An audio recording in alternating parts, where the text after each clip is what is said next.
At Oxford United Academy, bring us up to date with what is happening. It's not been an easy time for anybody, but where are we at currently? Yeah, I think you're right. We recognise that there's a situation here that's much bigger than football over the last few weeks, and certainly the start point for us is our hearts go out to those people that have had the real tough times over the last few weeks. There's been obviously people associated with the club that have lost loved ones and people losing incomes, and it's been horrific for people. We understand that. So, but again, the context from our point of view is then within the academy, what does it look like? Yeah, certainly been a challenging few weeks, no doubt. So the programme stopped, and it had to stop. Are we going to get games again? Is that it for 18s and 21s football this season?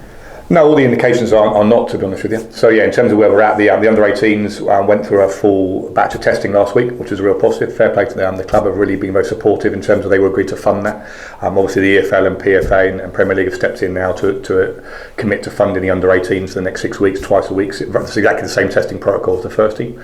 So the good thing was 18s tested last week and all the tests came back negative, which is great, which then means that as of kind of this weekend they can begin their kind of gradual return to play. It's not going to look like normal football just yet, as is similar with the first team. We see the restrictions they're having to operate under it, and we're very similar to that. So it does mean we can start training tonight, which is brilliant, and it does mean that under-18s games will continue moving forward, similar to 21s as well in terms of that programme, but certainly it's a step forward to have the 18s back in the building this week. So usually you would be, the 18s and 21s would all be in the same building, all in the same block.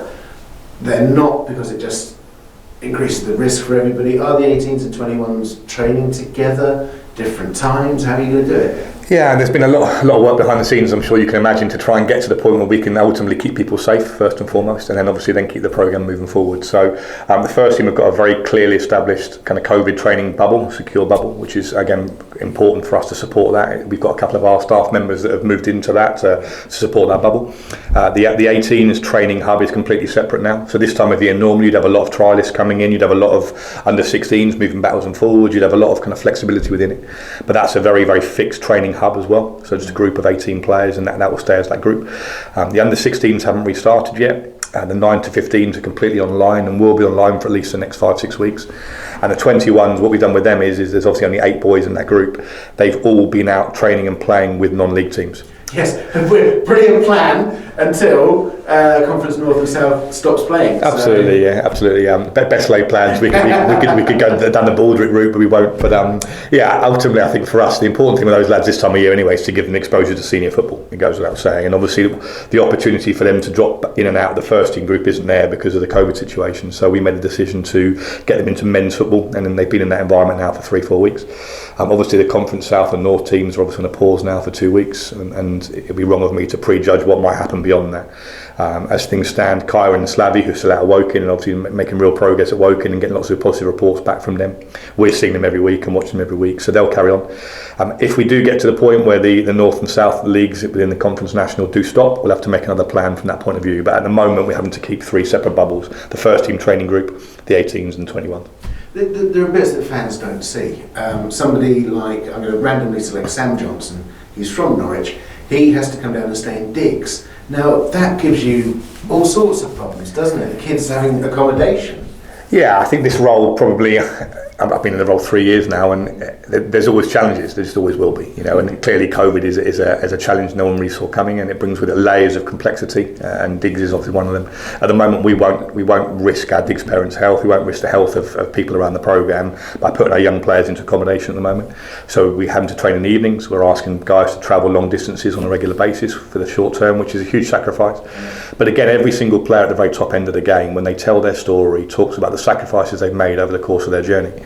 And whilst we'll never want this to be a long-term situation, we also recognise it's an opportunity for young lads to show us how serious they are about their craft. Who are the ones that are doing the right things when no one's looking?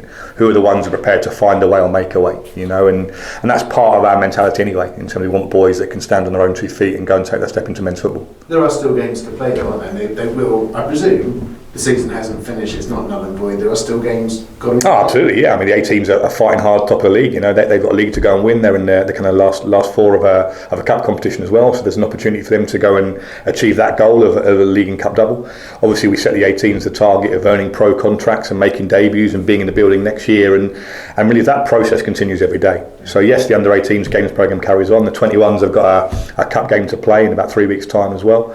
So we're fully expecting there to be a significant amount of academy gameplay, but people mustn't underestimate the impact that we have of actually training with these boys every day. That's where we get to see that day-to-day progress. Well, last question, but long term, do these 18s, 21s, do they get longer? Will there be an extension to their scholarships and stuff? I guess it can't happen, can it?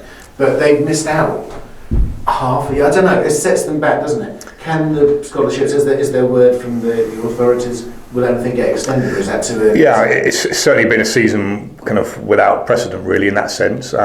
Educationally, which is a huge part of the programme, we've used it as an opportunity to accelerate the boys. So our lads, and credit to Matt Jarvis and the guys there, our lads are well ahead educationally now, so they're very, very close to finishing off. So as and when we get the green light to get back to full football, we can kind of make the most of the opportunity. So it would probably be too early to prejudge whether things get extended or not. I think the likelihood is at the moment that we'll try and match up with the first team season still. And again, who knows what the first team season is going to look like. So what we do know and what we are committed to is the reality that says every single day we can still invest in these young people and we can still invest in these young players and give them the best possible opportunity to be in the building next year, and ultimately we'll do that every day. And my staff have been outstanding, working in difficult circumstances and working remotely, but I think it's testament to the calmness around the place and testament to the standards we set that the programme keeps moving forward.